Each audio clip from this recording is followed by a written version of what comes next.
Breaking Dawn was like breaking up with Twilight. Yes, that's wow. What a nice soundbite there. Breaking There we Dawn go. was breaking up with Twilight. It Yeah. was.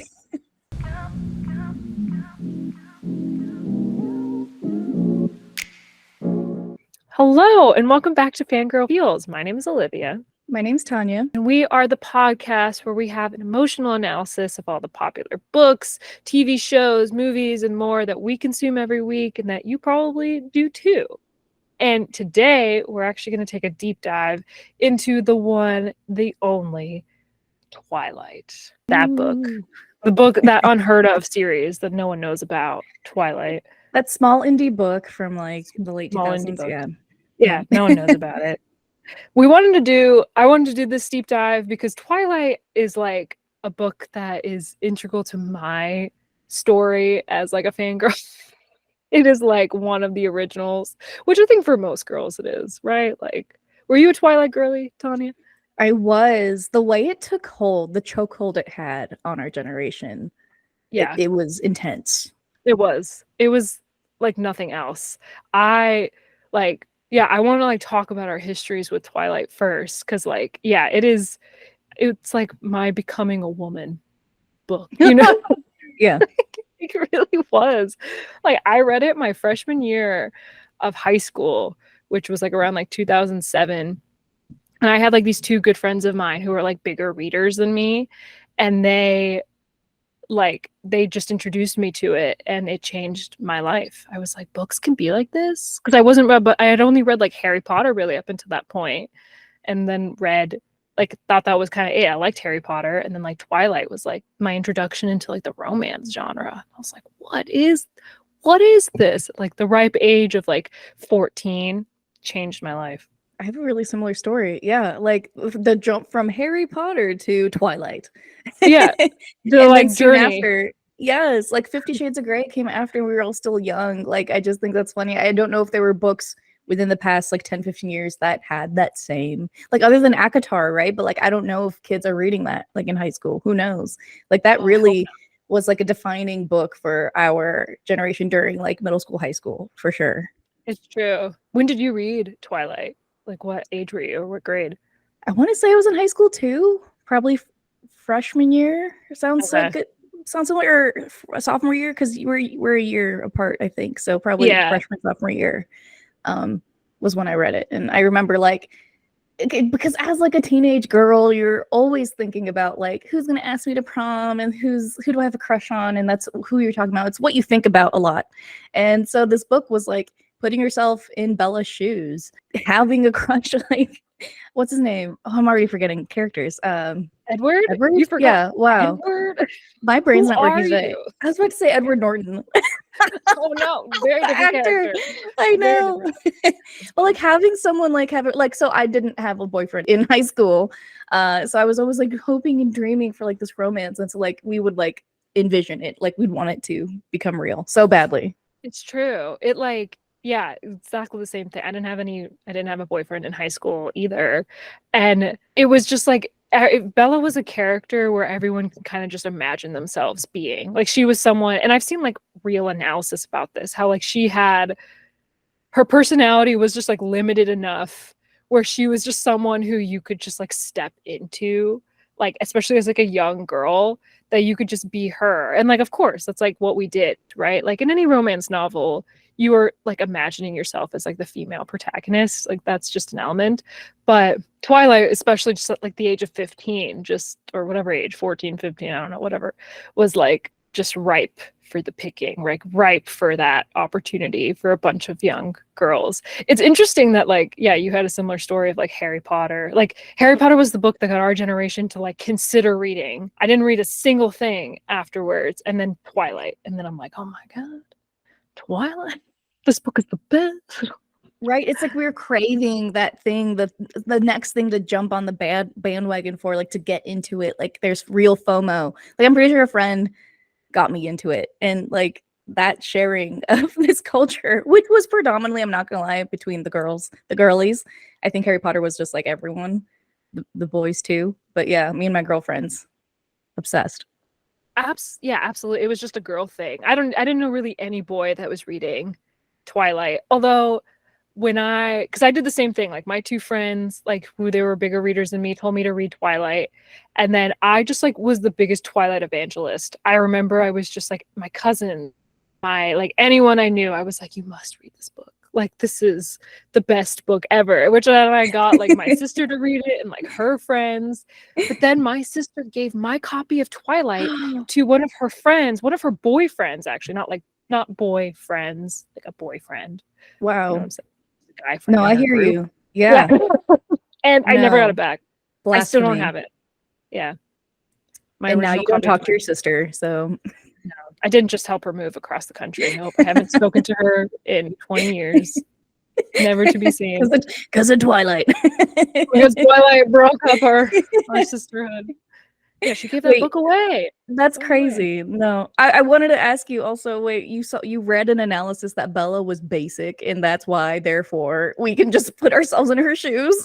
Yes, this was like commentary that was coming out like during, like I think the movies, like when the movies were coming out. This was like some article where it was just basically saying like Bella was written in a way where like women can just, you know, see themselves in her, like, and just like kind of like she's just like easy to step into. Which my argument to that is I think most female protagonists in romance novels, that's the case, right? I think kind of, yeah, there's like a trend of like writing them mousy, you know, like mousy, small, not a big fan of my looks, and you know, not confident. I feel like that's a common trend in like female-led protagonist books.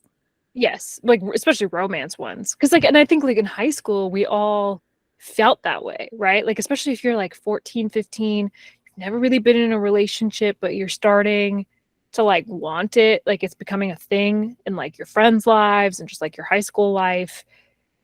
But you just like, I know I felt that way where I was like, no one will, I'm like awkward and like not pretty enough. And so when Bella is that girl, but then she gets like the hottest guy. You're like, okay, right? Yes. We would secretly call like the hot guys in our school the Edward Cullens or the Jacobs. Yes, my friends and I did that too, but we actually did it also more so with like, so after we read Twilight, we read the Vampire Diaries, which is also a book series that came out in the 1990s, but we read them afterwards. We read them after Twilight, like in 2007 or whatever, and we would call boys we liked Damon or Stefan. Oh my gosh. Yeah. Did you watch the Vampire Diaries, like the show? No, okay. I just know there's hot actors in it. No, I didn't even know there was a book. Yep, it was originally a book and then became a show. The show is better than the book, but really, yeah, one of the few times that's the case. But regardless, same thing, just you call the guys you like by those names. Good times. How were your experiences going to the movies when the movies came out? Ooh, that is a question. That is a question. Yeah, the movies were a tough one for me. So when I read the books in whatever year, 2007, I'm pretty sure the first two books had already come out, or the first three books, like Twilight, New Moon, and then I think Eclipse was coming out. Breaking Dawn came out in like 2008. And I was at the Borders midnight release for that book. Me and my friends, we went to Borders. They had like a party. And I remember we were playing like Guitar Hero that night, like at Borders, and like came out. And we stayed up all night, like reading it. We came back to my house and we read it. And I hated it. I hated Breaking Dawn so much. I have this vivid memory of like reading the book with my friends, and like, I remember thinking like, oh, if she gets pregnant, this is going to be the dumbest thing ever. And then she gets pregnant and I'm like, I hate this. Lo and behold. So Breaking Dawn like ruined the illusion of Twilight for me. I like really didn't like the books afterwards. So I say that because then the movies came out like a little bit afterwards. I think the first movie came out in like 2011.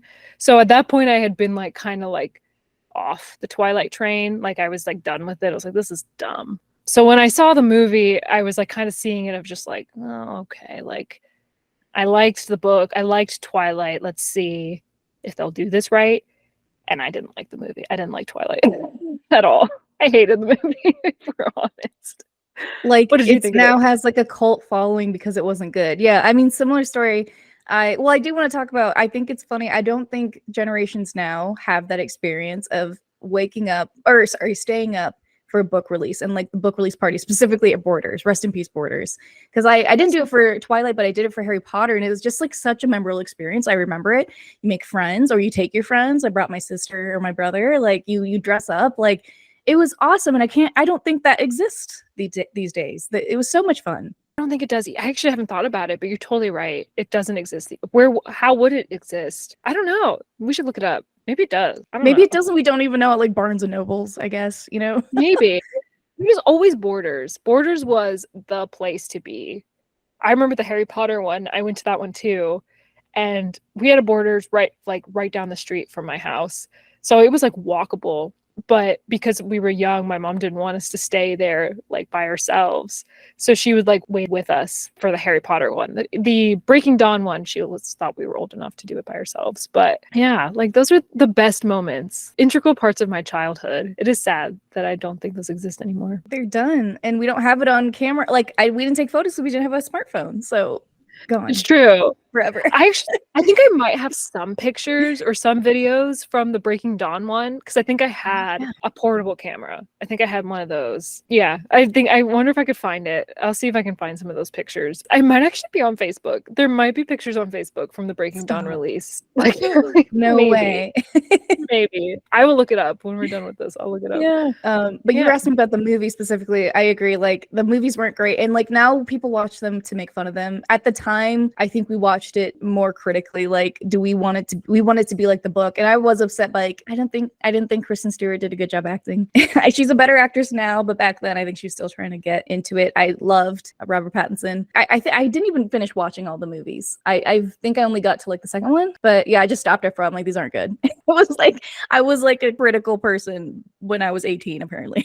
Yeah, I mean they were just objectively not good. Mm-hmm. I think it came out like winter of 2011, so I had already started college at that point, and yeah, I was like, I'm over this. This sucks. This is the worst movie I've ever seen. I hated now it's like a meme. It's like loved, hated. It's so bad that it's good. You know, like it's one of those things now. It's not winning an Oscar. You're watching it for fun, like culty. Yeah, camp. Yes. It's camp. Yeah, it is camp. Exactly. Camp is perfect. It's perfect description. Like now, I just at the time I like hated the blue sheen on everything. I didn't like Robert Pattinson as Edward. I thought he was not cute enough. He's just not my type physically. Like I just don't. His face is kind of weird. I think he's a good-looking guy, but he just wasn't my Edward, so he wasn't my first choice. Yeah, Kristen Stewart was not my first choice. I wish I remember. I think I could find, because I remember being on like Pinterest or something and like having like fan casts again, like being like, I want this person as Edward and this person as Bella, but I don't remember who they were now. Maybe you can find it if you use the same Pinterest account. Yeah, we should totally find it. I know for Edward, I want Henry Cavill. Apparently was who Marissa Meyer wanted for Edward. It's who she imagined as Edward, which was, wow, that was a leap. That was like, she was dreaming big to get Henry Cavill. Holy shit. Yeah. So when you're imagining Henry Cavill as Edward, no offense to Robert Pattinson, but he's just not the same. He's just not the same. You know, a modern day Adonis. Like he's just like the most good looking person alive, I think. Yes. One of, yeah. And like Robert Pattinson's good looking. Again, don't get me wrong. He just wasn't Edward to me. I get that. And especially with like their makeup on him, it was like, I don't see it. He just was like pale. He had like no features. Mm-hmm. And like, I guess that's like how he was described in the book, but I just didn't see it that way, like in my mind. And he just didn't have a personality. Like the Edward in the books was like kind of funny and like sarcastic. And then the Edward in the movies is like stale. He was just kind of stale to me. I remember this. Yes, they wrote him to be like very interesting, obviously, because he's so old. Like he's been alive for so long, so like he has like charm. And I felt like, I didn't get that initially from that first movie, that he's that type of guy. Not at all.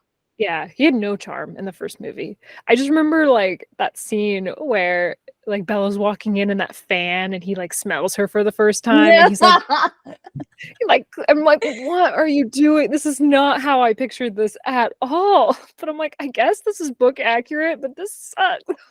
Yeah, maybe switch it up a little bit. Maybe don't do it exactly like how the book wrote it. No, like this just looks weird. I hated it. I hated it. But like, at least I get that was book accurate, but I hate it. Man, you should actually watch the rest of the movies. I know that there are way better things to watch, but I did see the rest of them in theaters, I think. I actually don't know if I saw New Moon in theaters, but I explicitly remember seeing Eclipse Part 2, because this was the time when like all movies were split into two, like Hunger Games, the Mockingjay book like show movie was split in two. But Eclipse Part 2, I remember seeing it in the theaters, like at our college, like at our university. And that audience, like there's a twist in those books or in those movies. People were screaming. There were screams being had. Or sorry, Breaking Dawn, not Eclipse. I was saying Eclipse. Breaking Dawn Part 2. Like a twist that's not in the book? Yes. Oh, I'd have never even heard about this. I was just out of the fandom at this point. Okay. Wow, I will let you know when I'm surprised. Yes. There's a twist in Breaking Dawn Part 2, and literally I remember I was like shook. I was like, this is not how it goes. And everyone's like upset. I was upset. I was like, I don't even care that much anymore, but like what the actual F is happening? Like, yeah. It was a good twist. It was good. Okay. All right. I'll check it out. It was fun to watch in the theaters. Yeah, I won't spoil it for you because it's fun to experience. Yeah. And if you don't know what's going on.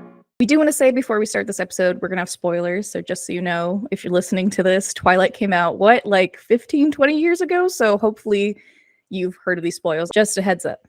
This is not a spoiler-free episode. Well, I figured we would now deep dive into Twilight because I think this history is really interesting. And as someone who would like to write something one day, have made no real active efforts to do that, but is thinking about it, this story is really interesting. I think a lot of people know parts of this story, but what do you know about the backstory of Twilight, Tanya? I don't want to give anything away because I think you're about to bring up exactly the reason you said that. That it was a dream that she had, and then she like wrote it in like the quickest, like a super crazy quick amount of time. Yeah, that's how exactly. That's all I know. Yeah, I think most people know this. Most people know that she like had a dream. Apparently, the date of this dream is June 2nd, 2003. June 2nd, 2003. So actually almost 20 years ago, like we're past the 20-year mark. So she had this dream about a human girl and a vampire who were in love, but he thirsted for her blood. And so then she woke up and wrote the draft of what became apparently chapter 13. I don't know what chapter 13 of the book is. I think that's the meadow scene. Maybe. Don't quote me on this. No, this makes yes. It was the meadows. Yeah, I'm like that. I'm that's sure I've read this. Yeah. And then she wrote chapter 13 to the end of the novel and then backfilled the first 12 chapters. She just like literally wrote it in like 3 months, apparently. And like she showed it to her sister, and her sister was like, you got to send this. You got to send this to like literary agents. This is amazing.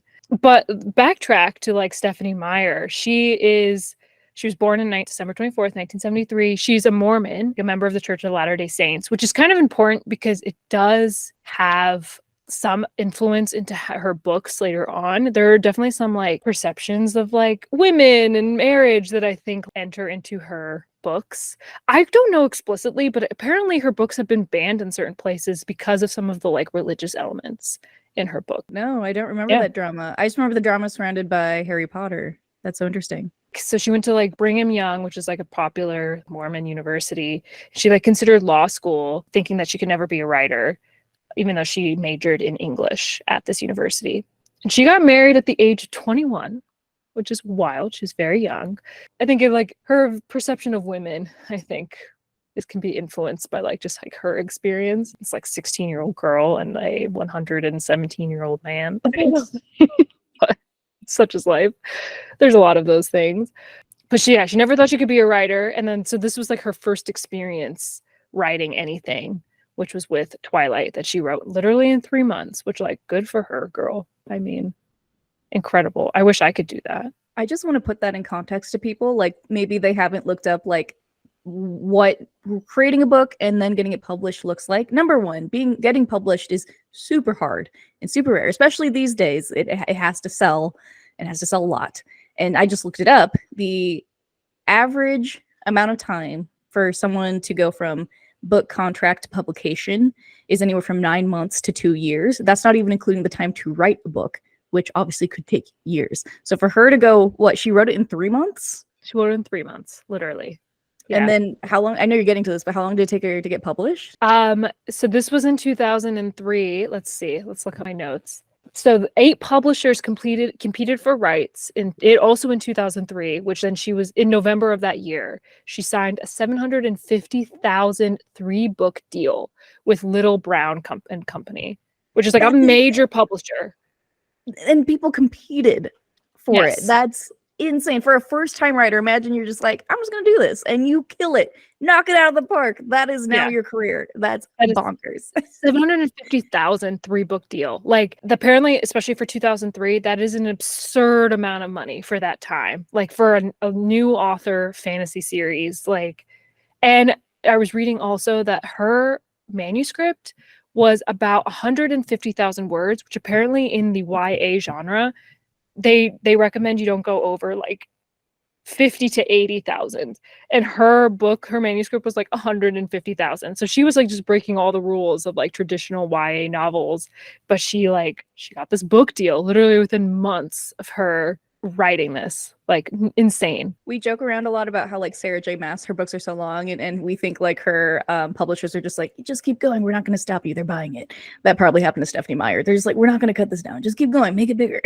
It's fine, we love it, it was good. I want to know what, like, I mean, clearly they did something right? Like, they saw something in it, and they had every right to see something in it. It did well.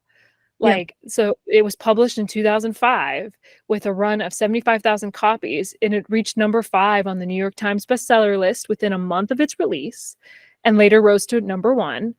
And it was named the best book of the year in a New York Times editor's choice. Like, it had commercial success almost immediately, like once it was released, which is just wow.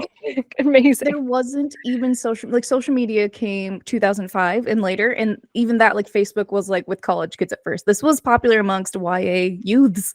They must have had a killer marketing team. Holy crap.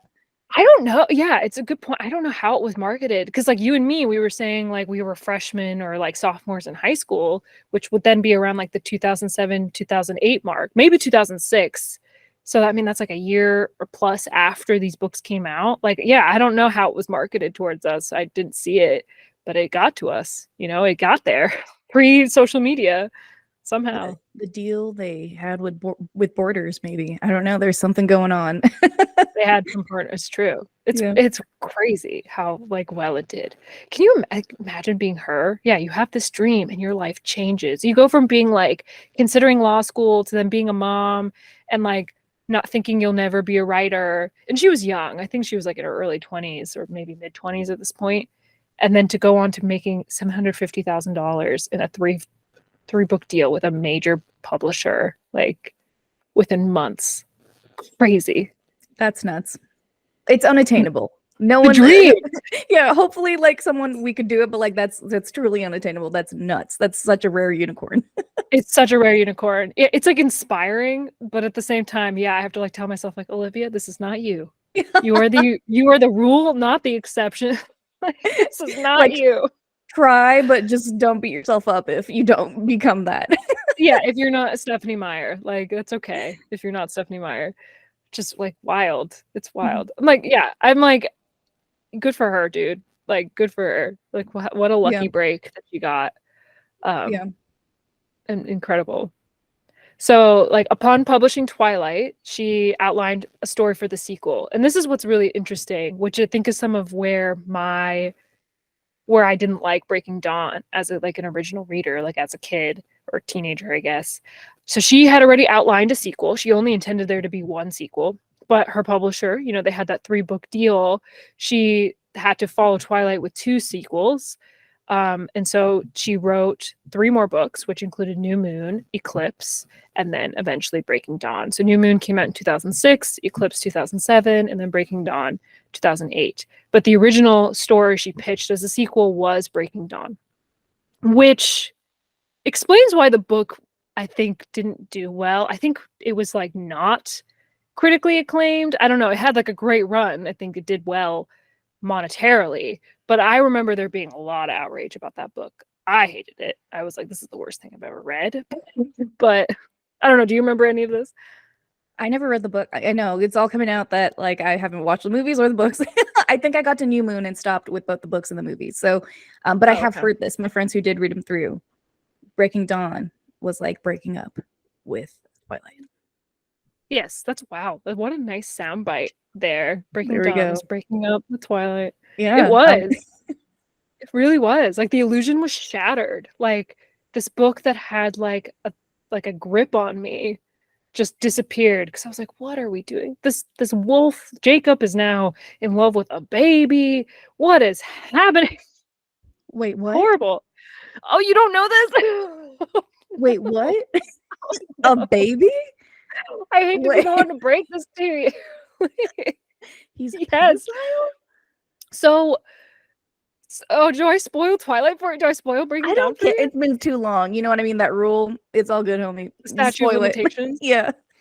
So in Breaking Dawn, like, you know, like we had the whole like love triangle thing from New Moon and Eclipse. It's like Edward, Jacob. Like, which one is she gonna pick? She marries Edward in the beginning of Breaking Dawn. It happens, and then she gets pregnant within a few, like after their first night, like after their wedding night, she gets pregnant, and which is like physically impossible because supposedly Edward doesn't have blood, but somehow he does have blood and like sperm, and gets pregnant. It's like the worst thing I've ever heard in my entire life. What the fuck? This is for kids? This is for kids. Yeah, I'm like, there is 16 at the time or whatever. So she like, this pregnancy is like abnormal and it's a vampire baby and it eventually like kills her.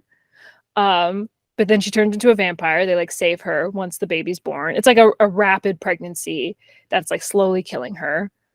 And once the baby comes out, Jacob is there. Jacob wants them to kill the baby because he's like, the baby's murdering Bella. We need to kill the baby.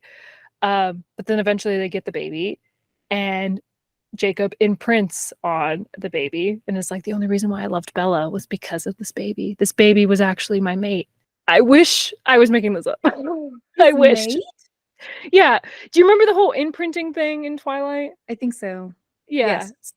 So the way that they like explain it is that he like, it's not romantic at first. It's just like, it's like brotherly. And then as she gets older, it changes to romantic. That's like her way of justifying it. But so grooming, weird. Understood. Yeah. Yes. Okay. It's weird. And she like, because she's like a vampire baby, she's like half human, half vampire or something. She like grows rapidly, right? Like she was born within the course of like a few weeks or maybe like a month. And then she's like a full grown teenager by like 3 months later. And then Jacob and her are in love. I wish I was making this up. That went off the rails. I didn't even how did I not hear about this for 15 plus years? I don't know, but I'm happy. I'm glad I get to spoil Breaking Dawn for you. Thank you. No, that's wrong. That's wrong. Someone tell her. Did we tell her? Everyone let her know. I think a lot of people did. So the movie was interesting to see that come to life. And there's there's like a plot twist in Breaking Dawn Part 2. There's more to it. There's like the Volturi are involved somehow. You know, I don't need to explain all the details, but that's the gist of why like I hated the book. So I was like, this is the worst thing I've ever read in my entire life. Terrible. Yeah. I need to like burn our eyes after that. That's insane. That's not okay. No, it was not okay. It was horrible. Whoa. It felt a little bit like, you know, like when you're dealing with, I was always Team Edward, right? Like I never really considered Jacob, but it felt a little bit like, well, dang, like this whole Team Edward, Team Jacob thing, which was the first time that was ever like vernacular. Like now we say Team X or Team Y for like any love triangle. That's become like a normal thing. Like I remember when like the Hunger Games movies came out, people were like Team Gale or Team Peeta, but that all stemmed from Twilight. Like Twilight was the first, you know, like widespread fandom that like coined that. So like I just remember it was like such an integral part of the books and part of the experience. And you had like, remember at the Breaking Dawn release, they had like Team Edward pins. And then you get like three pages in, and they're like, she married Edward. Jacob loves a baby. We're done. It's just kind of ruined it. Yeah.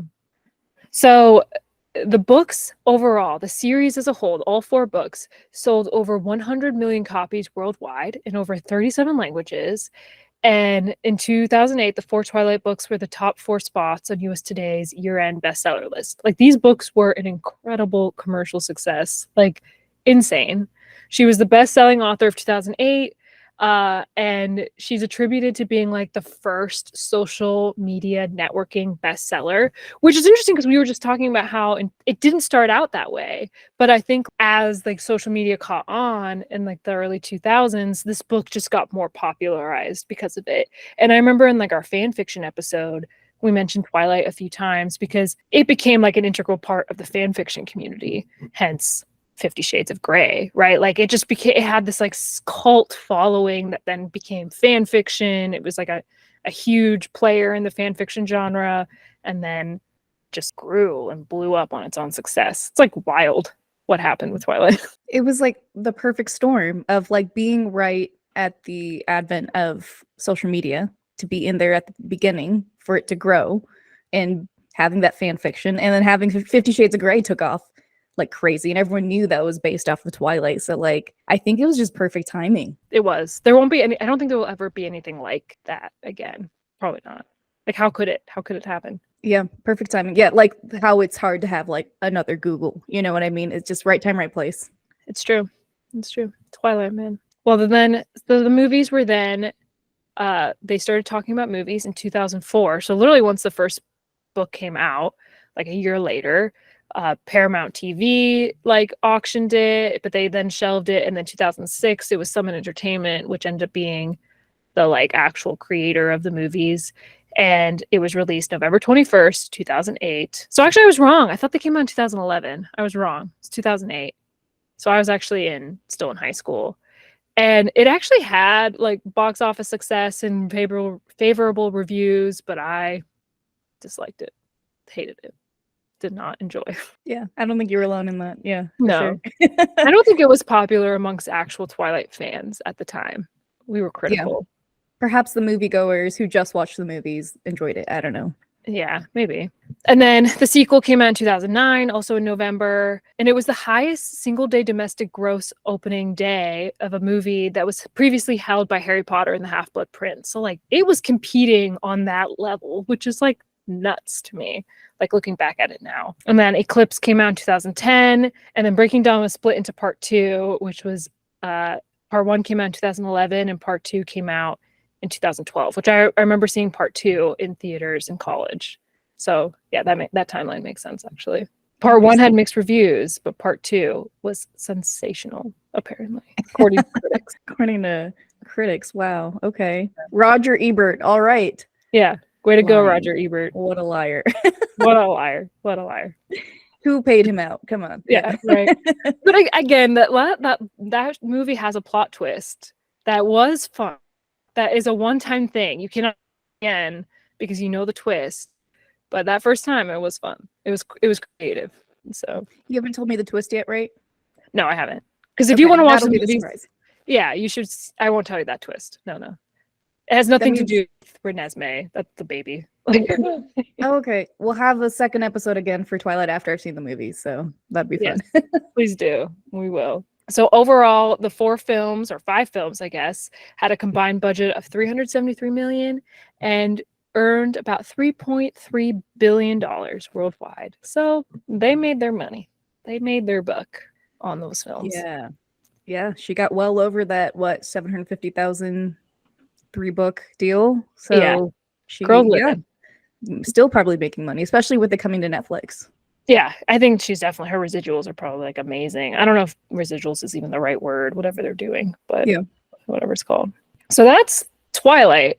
In 2015, in honor of the 10th anniversary, she apparently released another book called The Life and Death, called Twilight Reimagined, which is a gender swap of Twilight. So like Edward's a girl and Bella's a boy.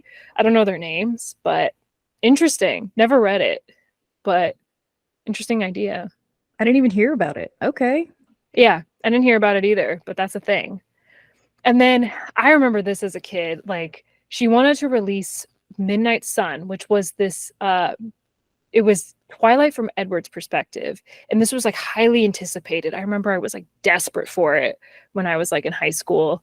And she wanted to release it like apparently after Breaking Dawn, but it was leaked. Like the first like 12 chapters were leaked. And I remember when this happened.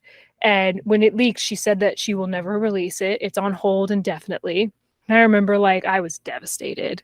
Like even though I hated Breaking Dawn, I was like devastated. I was like, I still want to read this from like Edward's perspective. Like, what the heck? I want this. And she said she would never release it again. And apparently then she like tried to release it a few times, but things got in the way. Like 50 Shades of Grey released a version of the books from Christian's perspective. And then she's like, well, now I can't release Midnight Sun again because now this book exists, and she didn't want to like compete. But then eventually in 2020, she decided to release Midnight Sun.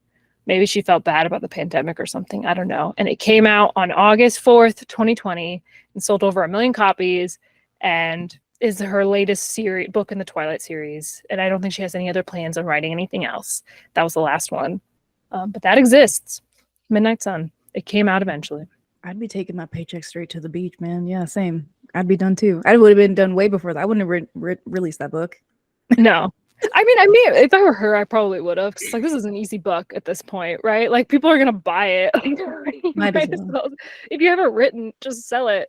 Like Sarah J. Maas perspective, right? Like she just writes anything and can sell it.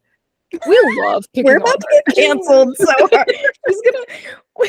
We're never gonna be chosen as like come to the premiere.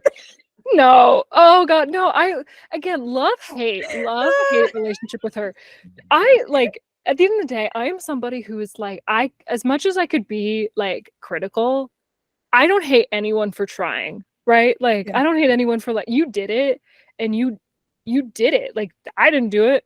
Good for her, Sarah J. Maas. Like, she's doing something right. Doesn't mean I like all of it. We like to, it's our critical emotional analysis. Yeah.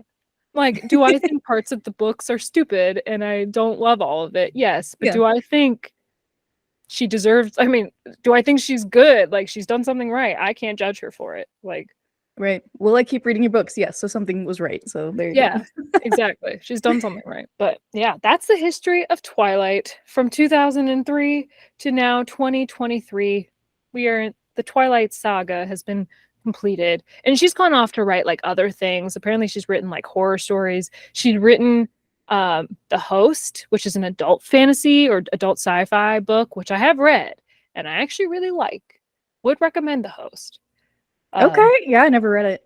Yeah, it's a good book actually. So poor girl, I think gets like typecasted in Twilight when I don't actually think she's a terrible writer. I actually think she's a good writer, but Twilight, has a stigma around it now that she might just has to carry with her for better or for worse, right? She's got the money. I don't feel that bad for her. That's so interesting. I used to watch on YouTube Charlie's So Cool Like in Naramon. They used to critique the writing of the books, and it was funny. It was my favorite thing in my series. So yeah, maybe they unfairly, like, because they weren't writers, I don't think. No, it's easy to critique. Like again, to what we were previously saying, it's so easy to critique, but at the same time, they did it and you didn't, right? Like I didn't write. They wrote. She did it, and it worked. Yeah, she got that check. So she got more than that check. She got many checks. I think oftentimes it's easy for people to view things that women like as negative. It just is something that happens, and I feel like that was definitely an example of that. 1000%. It's so people love to hate on things that like young girls love, right? Like it's like an easy target.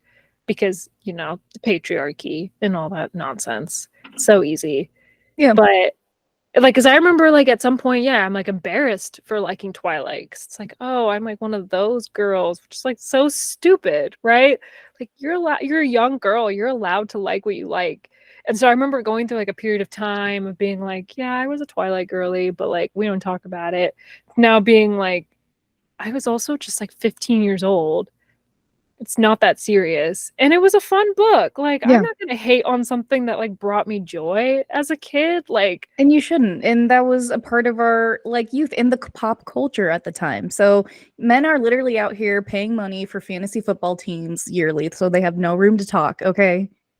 1000%. Men are like tearing down stadiums because their team lost. Like, I don't need to Burning feel bad. couches. Yeah. Burning No. couches, like starting fires. Like, let girls like what they like, especially young girls. Like, gee, that's fun. It was so innocent. It was Yeah. fun. And it just brought me so much joy. So like, YOLO, you know. Misogyny isn't cute, everyone. Let's put that in the past. It's not cute. And like, own what you like because it's fun. And Twilight's like cool now, like we said. Like, liking Twilight's like cool again. Yes. So, I like girlies. But yeah, like again about the chokehold it had on our pop culture, like it really catapulted Kristen Stewart's career and Robert Pattinson's, and like they were all over, and Taylor Lautner, they were all over like every news outlet. Like that was around the time also that like paparazzis were getting kind of aggressive and dangerous as well. Like it just like grew, and I feel like I knew too much about their lives. And they still have that fame, to be honest. Like I feel like they still get put into magazines because people are still obsessed with like them and their persona. It absolutely did catapult their careers without question. And like, yeah, it's still part of the like cultural discussion. Like Taylor Lautner is really popular on TikTok right now. And the phrase from the movies, I think it's from New Moon, where he's like, "Hi, Bella, where have you been, Loca?" Have you seen this? Yes, yes. Hey, like, Loca. Hey, where have you been, Loca? Like, I don't remember this part in the movie, but that is the Gen Z kids love that part. And like, it is just a part of our culture. It will always be a part of our culture. And he's still writing it. He even says, he's like, I don't know why that part's popular, but I'm glad people like it. Okay. I follow him too now. It's just cool to see, like, because I don't think he had a personal social media accounts. Maybe they were like run by their publicist. But like, yeah, now it's cool to see them being more candid. And like I think he has a podcast now. It's just so cool to see that like that veil taken, like behind the curtain, we can actually hear and see things that were like going on. Because then the reason why he was so like like well, we can never get as close to them is because they had that layer of like, this is Hollywood and these are, you're just a fan. And Yes. But now it's like we can consume your content as if you're a person to us. Yeah, and like interact with you in some way like that. It's true.